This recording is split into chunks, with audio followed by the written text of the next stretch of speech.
Hello, church family. Today we are in Psalm 145, and this is the final Psalm of David.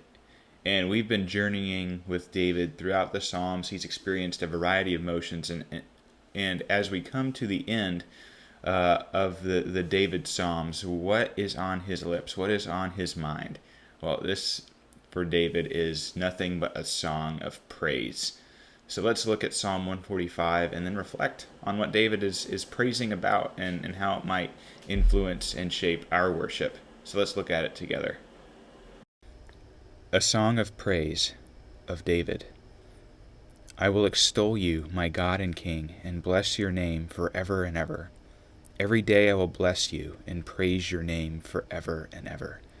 Great is the Lord, and greatly to be praised, and his greatness is unsearchable.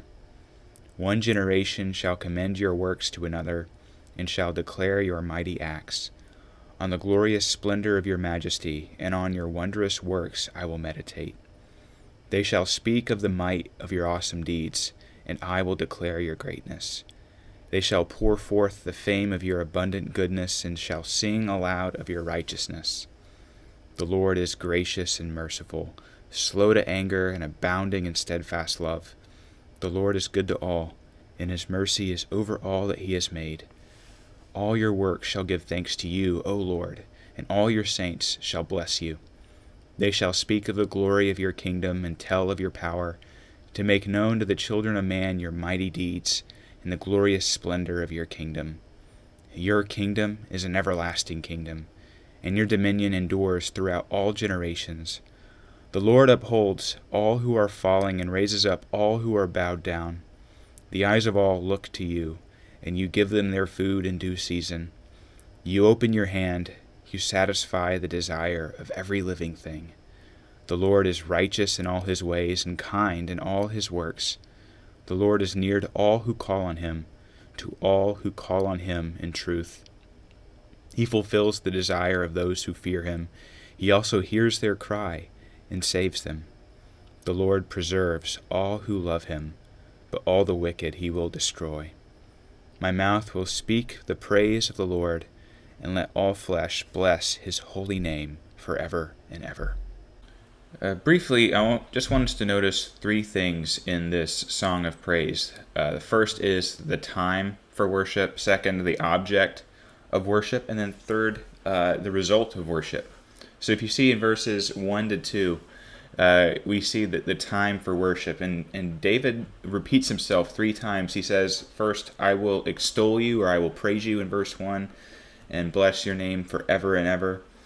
And then verse 2, he says, not only will I praise you, I will bless you every day and praise your name forever and ever.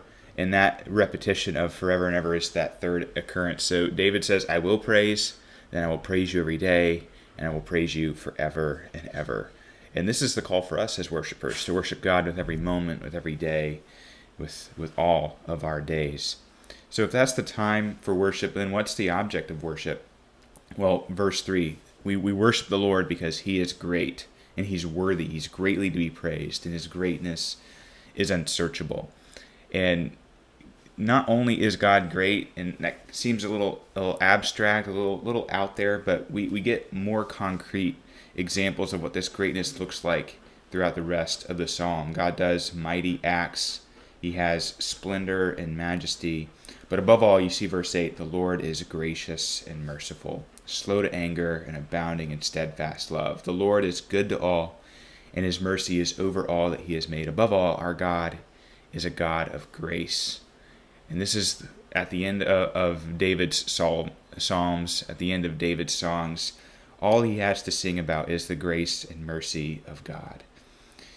Not only is God merciful and gracious and loving, we also see that God is a provider, that God upholds all who are falling, that he opens his hands and satisfies the desire of every living thing.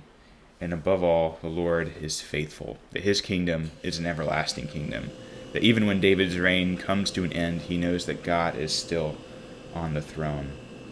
And the Lord is also just, that he will destroy the wicked as well. And all these things about God, he is the most true, the most fulfilling, the most satisfying object of worship, and that leads us finally to the result of worship. You see in verse 21, my mouth will speak the praise of the Lord, and let all flesh bless his holy name forever and ever.